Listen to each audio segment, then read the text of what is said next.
नमस्कार मित्रांनो, अभ्यासवाणी या चॅनलवर तुमचं स्वागत आहे. अभ्यासवाणी रोज अभ्यास रोज प्रगती.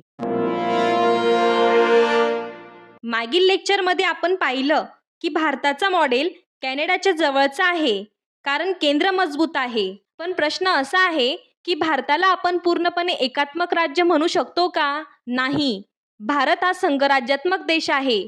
आता आपण भारतीय घटनेतील संघराज्य वैशिष्ट्ये पाहणार आहोत आणि त्यातील पहिलं आणि सर्वात महत्त्वाचं वैशिष्ट्य म्हणजे दुहेरी शासन पद्धती. दुहेरी शासन पद्धती म्हणजे देशात दोन स्वतंत्र पातळ्यांवर शासन व्यवस्था असणे, केंद्र सरकार आणि राज्य सरकार. केंद्र सरकार हे संरक्षण, परराष्ट्र व्यवहार, दळणवळण, चलन यांसारख्या राष्ट्रीय महत्त्वाच्या क्षेत्रात काम करते, तर राज्य सरकार हे स्थानिक प्रशासन, सार्वजनिक सुव्यवस्था, कृषी यांसारख्या क्षेत्रात काम करते. म्हणजेच भारतामध्ये दोन पातळ्यांवर शासन चालते, केंद्र आणि राज्य.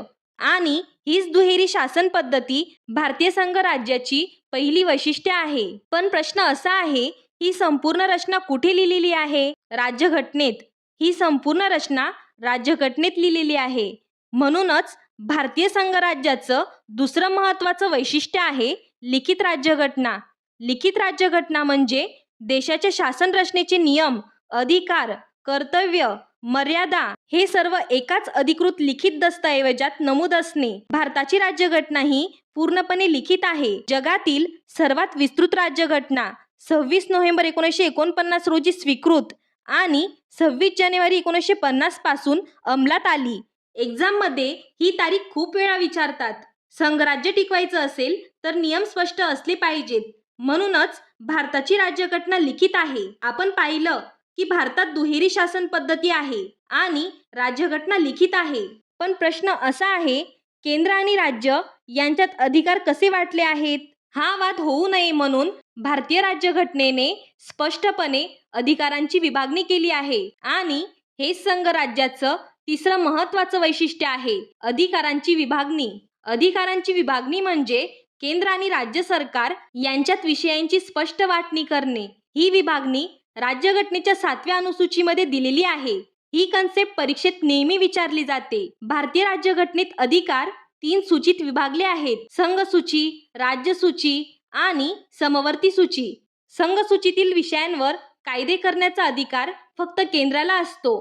राज्य सूचीतील विषयांवर कायदे करण्याचा अधिकार राज्य सरकारला असतो, तर समवर्ती सूचीतील विषयांवर कायदे करण्याचा अधिकार केंद्र आणि राज्य दोघांनाही आहे. यात परीक्षेच्या दृष्टीने एक गोष्ट लक्षात ठेवा, जर केंद्र आणि राज्य दोघांनीही वेगवेगळे कायदे केले आणि संघर्ष झाला तर केंद्राचा कायदा प्राधान्याने लागू होतो. जे विषय कोणत्याही सूचीत नाहीत ते अधिकार केंद्र सरकारचे आहेत. हा मुद्दा भारताला केंद्रप्रधान संघराज्य बनवतो. उदाहरणार्थ, जर सायबर गुन्हे हा विषय आधी सूचित नव्हता तर तो रेसिड्युरी पॉवर म्हणून केंद्राकडे जाईल. अधिकारांची स्पष्ट विभागणी नसती तर संघराज्य टिकू शकले नसते. भारतीय राज्यघटनेने 7व्या अनुसूचीद्वारे केंद्र आणि राज्य यांच्यात अधिकारांचे संतुलन राखले आहे. पण आता महत्त्वाचा प्रश्न, जर केंद्र आणि राज्य यांनी राज्यघटनेच्या विरुद्ध कायदा केला तर काय? कोण मोठं, संसद की राज्यघटना? याचं उत्तर आहे, भारतात सर्वात मोठी आहे राज्यघटना आणि हे संघराज्याचं पुढचं महत्त्वाचं वैशिष्ट्य आहे. घटनेची सर्वोच्चता. घटनेची सर्वोच्चता म्हणजे देशातील सर्व कायदे, शासन व्यवस्था आणि नागरिक हे राज्यघटनेच्या अधीन असतात. राज्यघटना ही देशातील सर्वोच्च कायदा आहे. याचा अर्थ काय? संसद राज्यघटनेपेक्षा मोठी नाही, राज्य सरकार राज्यघटनेपेक्षा मोठं नाही, न्यायालय सुद्धा राज्यघटनेच्या चौकटीत काम करते.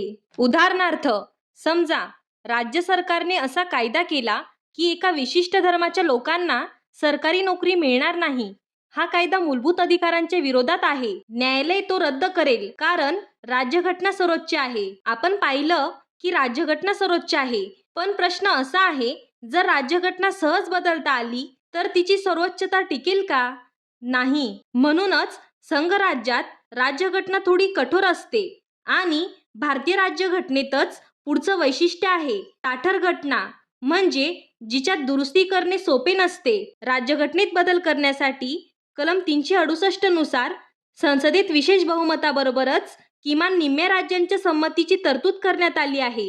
आता तुम्हाला प्रश्न पडला असेल, भारताची राज्यघटना पूर्णपणे ताठर आहे का? नाही. भारताची राज्यघटना ही अंशतः ताठर आणि अंशतः लवचिक आहे. म्हणजेच भारताची घटना ताठर आणि लवचिक यांचं समन्वय आहे. राज्यघटनेची स्थिरता आणि संघराज्याचं संतुलन टिकवण्यासाठी दुरुस्ती प्रक्रिया कठीण ठेवली आहे. पण प्रश्न असा आहे, जर केंद्र किंवा राज्य सरकारने राज्यघटनेचे उल्लंघन केले तर त्यांना थांबवणार कोण? यासाठी आवश्यक आहे एक स्वतंत्र आणि निष्पक्ष संस्था. म्हणूनच भारतीय संघराज्याचं पुढचं वैशिष्ट्य आहे स्वतंत्र न्यायव्यवस्था. स्वतंत्र न्यायव्यवस्था म्हणजे न्यायालय कार्यपालिका विधिमंडळाच्या दबावापासून मुक्त असणे. न्यायालय निर्णय घेताना पूर्णपणे निष्पक्ष असते. स्वतंत्र न्यायव्यवस्थेची 2 वैशिष्ट्ये आहेत. एक म्हणजे न्यायालयीन पुनर्विलोकनाचा अधिकार वापरून घटनेच्या सर्वोच्चतेचे संरक्षण करणे आणि दुसरं केंद्र व राज्य यांच्यातील वाद सोडवणे. केंद्र राज्य हा वाद कलम 131 मध्ये आहे. तर बघा, राज्यघटना सर्वोच्च आहे, पण तिचं रक्षण करणारा तिचा रक्षक म्हणजे स्वतंत्र न्यायव्यवस्था. आता प्रश्न असा आहे, राज्यांना केंद्रात प्रतिनिधित्व कसं दिलं जातं? संघराज्यात राज्यांचा आवाज संसदेत ऐकू जाणं आवश्यक असतं. म्हणूनच भारतीय संघराज्याचं पुढचं वैशिष्ट्य आहे द्विगृही संसद. द्विगृही संसद म्हणजे कायदे मंडळाची 2 सभागृहांमध्ये विभागणी. भारताच्या संसदेत लोकसभा आणि राज्यसभा अशी 2 सभागृहे आहेत. लोकसभा म्हणजे लोकांचे प्रतिनिधित्व करते आणि राज्यसभा ही राज्यांचे प्रतिनिधित्व करते. म्हणून राज्यसभा ही संघराज्यात्मक वैशिष्ट्ये मानली जाते. राज्यसभा का महत्त्वाची आहे? तर बघा, राज्यसभा ही राज्यांची हित जपते, केंद्राच्या कायद्यांवर विचार करते आणि संघराज्य संतुलन राखते. परीक्षेच्या दृष्टीने एक महत्त्वाचा पॉइंट आहे, राज्यसभेचे सदस्य हे राज्य विधानसभेद्वारे निवडले जातात आणि सर्व राज्यांना समान प्रतिनिधित्व नसते, ते राज्याच्या लोकसंख्येवर डिपेंड असते. आज आपण भारतीय घटनेतील संघराज्य वैशिष्ट्ये सविस्तर पाहिली. आपण सुरुवात केली दुहेरी शासन पद्धतीपासून, जिथे केंद्र आणि राज्य अशी 2 स्तरांची शासन रचना आहे.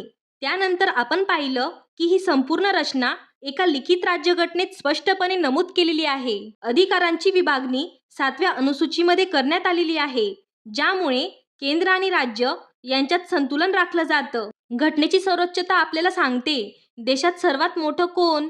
तर राज्यघटना. ताठर घटना संघराज्याचं स्थैर्य टिकवते.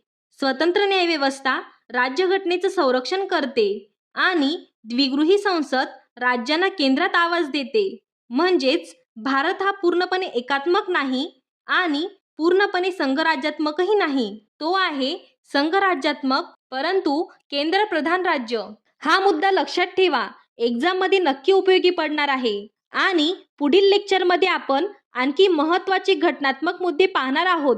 जर हा कन्सेप्ट क्लिअर झाला असेल तर व्हिडिओ शेअर करा. अभ्यासवाणी म्हणजे कन्सेप्ट बेस्ड लर्निंग. थँक्यू. अभ्यासवाणी, रोज अभ्यास रोज प्रगती.